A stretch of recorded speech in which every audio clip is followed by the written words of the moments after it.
I don't know how I'm Yertle the Turtle King, as read by a British colonial master or some such thing. On the faraway island of Solomon's Son, Yertle the Turtle King was king of the pond. A nice little pond. It was clean, it was neat. The water was warm. There was plenty to eat. The turtles had everything turtles might need. And they were all happy, quite happy indeed. They were until Yertle, the king of them all, decided the kingdom he ruled was too small. I'm ruler, said Yertle, of all that I see, but I don't see enough. That's the trouble with me. With this stone for a throne, I look down on my pond, but I cannot look down on the places beyond. This throne that I sit on is too low down. It ought to be higher, he said with a frown. If I could sit high, how much greater I'd be. What a king, I'd be ruler of all I could see. Look at that grumpy little mate. Can you also add that at the end of it? Can you say that I have to take glass?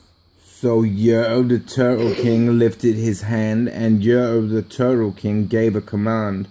He ordered 9 turtles to swim to his stone, and using these turtles he built a new throne. He made each turtle stand on another one's back, and he piled them all up in a 9 turtle stack.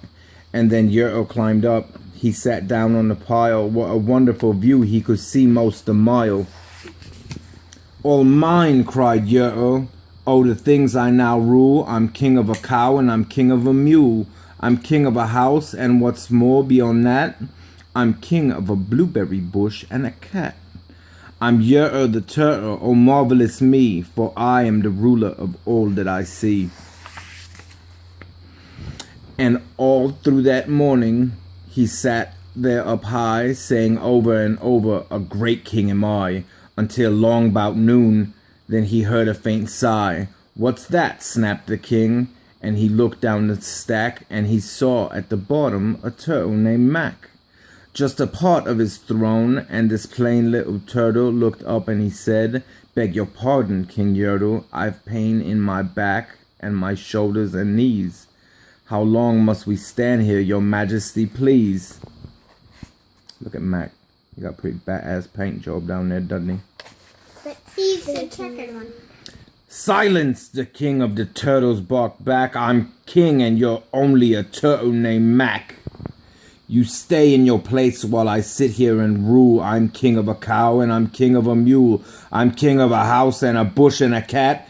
But that isn't all. I'll do better than that. My throne shall be higher, his royal voice thundered. So pile up more turtles. I want about 200. What a bastard. I think Max should be the king. He's a bit of a bastard. Don't at me. I think Max should be the king, so I hope he... Turtles, more turtles, he hollowed and brayed, and the turtles way down in the pond were afraid. They trembled, they shook, but they came, they obeyed. From all over the pond they came swimming by dozens, whole families of turtles with uncles and cousins, and all of them stepped on the head of poor Mac. One after another, they climbed up the stack. Poor Mac. Yeah. Poor little They're guy. also gonna go on the king. Then Yertle the Turtle was perched up so high he could see 40 miles from his throne in the sky. Hooray, shouted Yertle, I'm king of the trees, I'm king of the birds, and I'm king of the bees.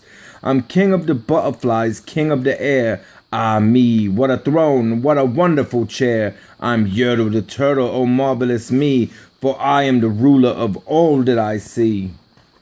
I think Max should probably be the king. Then again from below, in the great heavy stack, came a groan from that plain little turtle named Mac. Your majesty, please, I don't like to complain, but down here below we are feeling great pain. I know up on top you are seeing great sights, but down at the bottom we too should have rights. We turtles can't stand it, our shells will all crack. Besides, we need food, we are starving, groaned Mac. For Max. You hush up your mouth, howled the mighty King Yertle. You've no right to talk to the world's highest turtle. I rule from the clouds over land, over sea. There is nothing, no nothing that's higher than me. Yes, sir.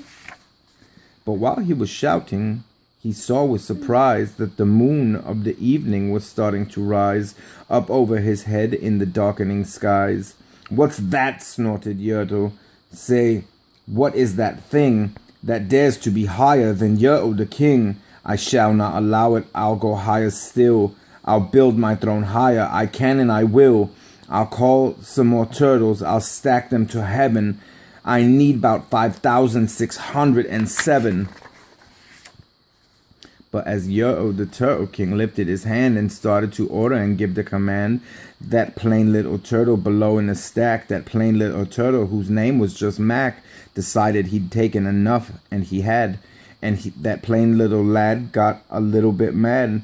And that plain little Mac did a plain little thing. He burped, and his burp shook the throne of the king. And then everyone just burp. Mac burp. Daddy, guess what one I like? And Yertle the turtle, the king of the trees, the king of the air and the birds and the bees, the king of a horse and a cow and a mule, well, that was the end of the Turtle King's rule. For Yertle, the king of all Solomon's son, fell off his high throne and fell plunk in the pond. Plunk. And today, the great Yertle, that marvelous he, is king of the mud. That's all he can see. And the turtles, of course, all the turtles are free, as turtles and maybe all creatures should be. He should be the king. Happy little Yertle. That's the end.